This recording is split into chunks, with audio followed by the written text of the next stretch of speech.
बिस्मिल्लाहिर्रहमानिर्रहीम। अस्सलामुअलैकुम। आज की रेसिपी मुहर्रम के हवाले से है।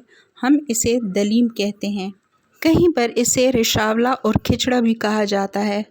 बेसिक इसके दो नाम हैं, एक तो हरीस जो कि ऊँट के गोश्त और देसी घी में बनाई जाने वाली दलीम है।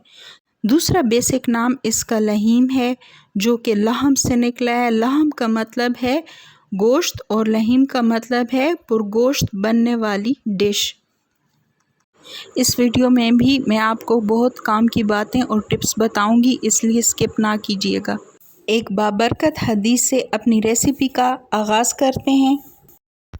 यानी जो योम आशूरा को अपने घर वालों पर वसअत करता है तो अल्लाह ताला सारा साल उसके लिए बरकत और वसअत अता फरमाता है, और ये मेरी आजमाई हुई बात है।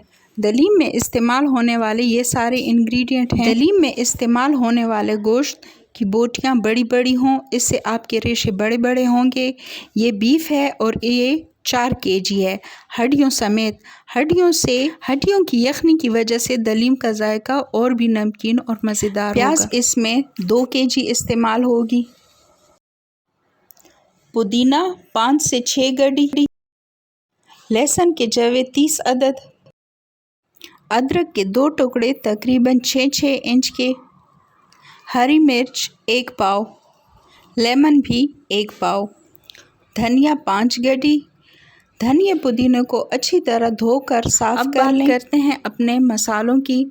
अगर आप साबुत गरम मसाला फ्रेश ग्राइंड करते हैं तो इसका जायका और खुशबू डबल हो जाता है। मोटी इलायची 5 से 6 अदद, बादियान के फूल 10 अदद, सब्ज़ इलायची 10 अदद,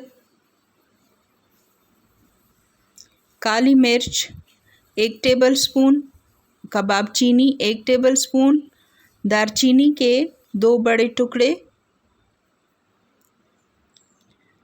लौंग 1 टेबल स्पून। इन सब गरम मसालों को आप एक पैन में टोस्ट करके ग्राइंड कर लें।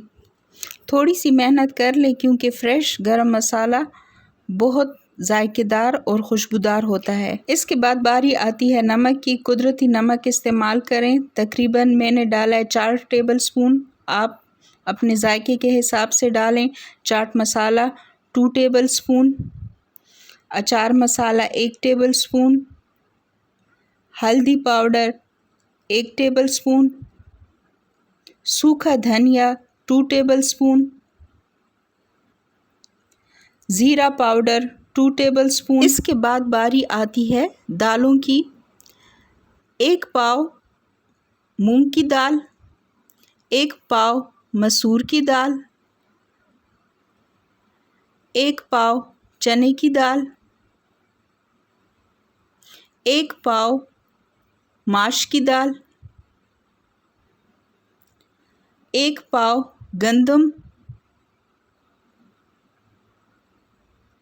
1 पाव बासमती चावल, या फिर आप टोटा चावल का भी इस्तेमाल कर सकते हैं। अब बारी आती है हरा मसाला बनाने की। एक ब्लेंडर में आप लहसुन के जवे 20 अदद, अदरक का 5 इंच का टुकड़ा, पुदीने की 2 गड्डियाँ, धनिए की 2 गड्डी, हरी मिर्च 8 पाव, इन सब चीज़ों को ब्लेंडर में आप ब्लेंड कर लें और गोश्त को मैरिनेट करने के लिए इसमें डाल दें। ये डालने के बाद आप इसमें ½ केजी दही डाल दें। मैं जो भी बनाऊं उसको मैरिनेट ज़रूर करती हूं, इससे गोश्त के रेशे नरम हो जाते हैं, गलने में आसानी और जायका बहुत अच्छा हो जाता है।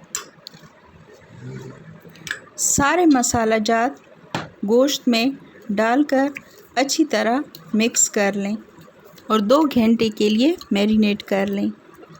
अब बारी आती है दालों की। दालों की अच्छी तरह सफाई करें। सफाई पे कोई कंप्रोमाइज़ ना करें। इनमें कोई पत्थर नहीं रहना चाहिए, कोई डस्ट वगैरह कुछ भी, और इनको अच्छी तरह धोना चाहिए। कम से कम 1 घंटा भिगोकर इनको दोबारा धोकर फिर भिगोना चाहिए। 4 से 5 घंटे के लिए भिगो दें। इनका दाना हाथ के मसलने पर टूटना चाहिए। दाल भिगोने के बाद अब हम प्याज फ्राई करते हैं। मैं मस्टर्ड ऑयल यूज़ करती हूँ क्योंकि इनर हेल्थ का भी ख्याल रखना है। अगरचे कुछ लोगों को घी का जायका पसंद है, लेकिन इनर हेल्थ पर कोई कंप्रोमाइज़ नहीं करना चाहिए। ये 2 लीटर ऑयल है और इसमें हम प्याज 2 केजी डाल देंगे। प्याज को आप स्लाइस में काटें और क्रिस्पी करने के लिए आपको एक टिप दूं। प्याज को आप पहले धीमी आंच पे पकाएं। धीमी आंच पर पकाने से प्याज के अंदर की नमी ख़त्म हो जाती है। अगर आप तेज़ आंच पर प्याज को फ्राई करेंगे तो इससे वो ऊपर से जल जाएंगे और अंदर से नरम रहेंगे। अब एक छान की मदद से इन तले हुए प्याज़ों को छान लें। अब आधा ऑयल कम करने के बाद मैरिनेट गोश्त इस कढ़ाई में अच्छी तरह तल लें। क्योंकि हम गोश्त को पकाने के बाद तल नहीं सकते, वो नरम हो जाता है, इसलिए पकाने से पहले उसको कम से कम 10 मिनट के लिए अच्छी तरह फ्राई कर लें। फ्राई होते वक्त हरे मसाले की वजह से और खुश्क मसालों की वजह से इतनी अच्छी खुशबू आ रही है। अब गोश्त को जिस मसाले में मैरिनेट किया था वो मसाला और ये सारा गोश्त एक बड़े से प्रेशर कुकर में डाल लें। प्रेशर कुकर में 30 मिनट का टाइम दें और इस तरी को एक अलग से बर्तन में रख दें, ये हमें बाद में काम आएगी। फ्राई की हुई प्याज में से एक्सेस ऑयल अच्छी तरह छान लें। फ्राई प्याज़ों को आप एक बड़े से ट्रे में फैला कर रख दें ताकि ये क्रिस्पी हो जाएं। गंदम और दालों को आप प्रेशर कुकर में 20 मिनट दे दें और आप ब्लेंडर में इनको ब्लेंड कर लें। टाइम की थोड़ी कमी है इसलिए मैं ब्लेंड कर रही हूँ। दलीम के लिए जो गोश्त गलाया था वो अच्छी तरह गल चुका है। आप देख सकते हैं कि वो हड्डियों से कैसे अलहदा हो रहा है। आप एक एक करके सारी हड्डियाँ निकाल लें। गोश्त के अलावा कोई भी फालतू चीज़, चर्बी वग़ैरह नहीं होनी चाहिए। एक और बात याद रखें, दालें जब मुकम्मल ठंडी हो जाएं तभी ब्लेंड करें। गोश्त को मैरिनेट करने से आप देख सकते हैं कि ये हड्डियों से कितनी आसानी से अलहदा हो रहा है। इनका एक एक रेशा गला हुआ है। मैंने यहाँ बड़ी हड्डियों को तो अलहदा किया ही है, छोटी हड्डियों को भी छान की मदद से छान लिया है। दलीम बनाते वक्त बर्तन का इंतखाब एहतियात से करें। हमेशा उस बर्तन का इंतखाब करें जिसका पेंदा मोटा हो। मेरी दलीम क्वांटिटी में बहुत ज़्यादा है इसलिए इनमें नहीं पक सकेगी। जब मैं छोटे पैमाने पर दलीम बनाती हूँ तो मैं इन्हीं बर्तनों का इंतखाब करती हूँ। इनके पेंदे मोटे हैं। मैंने एक बड़ा सा पतीला लिया है, उसके नीचे एक फालतू पतीले का ढक्कन रख दिया है ताकि नीचे से जले ना। अब इसमें आप थोड़ा सा सरसों का तेल डाल लें। उसमें खड़ा मसाला, तली हुई प्याज, लहसुन अदरक का पेस्ट और कुछ मसाला जात जो मैंने इंग्रेडिएंट में बताए थे, धनिया, पुदीना, हरी मिर्च, लाल मिर्च का पाउडर, ये सारे मसाला जात और ये चीज़ें आप इसमें डालकर थोड़ा सा इसको भून लें। याद रखें इसमें सरसों का तेल 2 केजी यूज़ हुआ है क्योंकि मैं बड़ी मिकदार में दलीम बना रही हूँ। 1 से 1.5 केजी तक मैंने पकाते वक्त यूज़ किया है और ½ केजी मैंने बाद में तरी के लिए रखा हुआ है। अब आप गोश्त को चॉपर मशीन में सिर्फ 5 सेकंड के लिए चॉप कर लें, ज़्यादा देर के लिए नहीं वरना रेशे नहीं बनेंगे।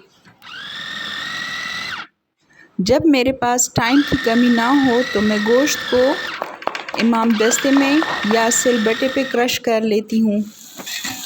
अब ये सारे खड़े मसाला जात और हरे मसाले को आप सिर्फ 1 मिनट के लिए भून लें। फिर इसमें आप क्रश किया हुआ गोश्त डाल लें और उसको भी 1-2 मिनट तक भून लें ताकि इन मसालों की खुशबू गोश्त में रच बस जाए।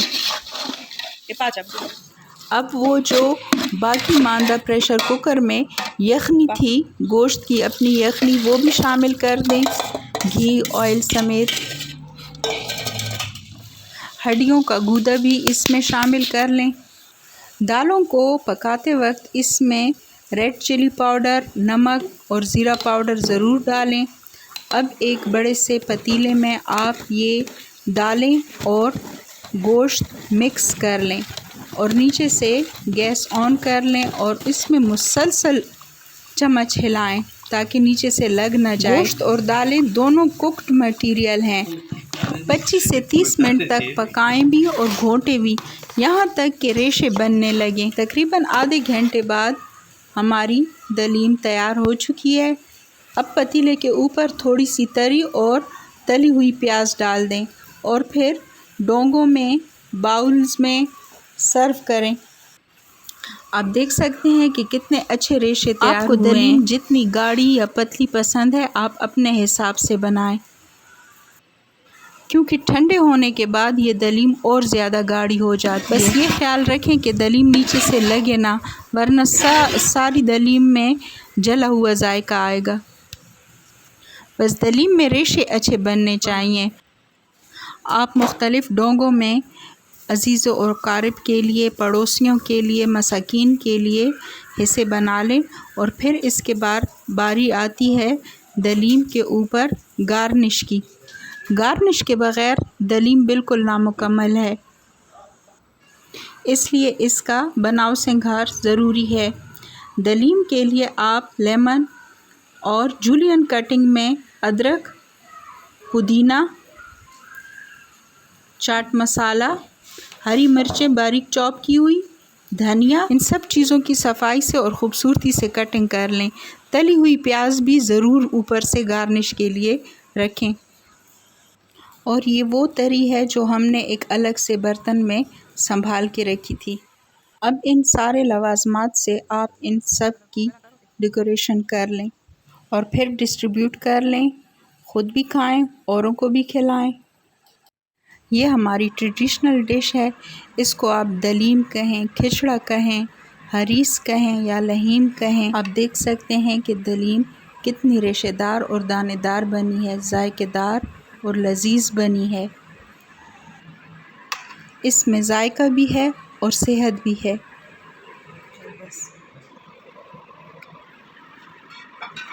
अगर आपको मेरी ये मेहनत पसंद आई हो तो लाइक, सब्सक्राइब और फैमिली और फ्रेंड्स में शेयर करें।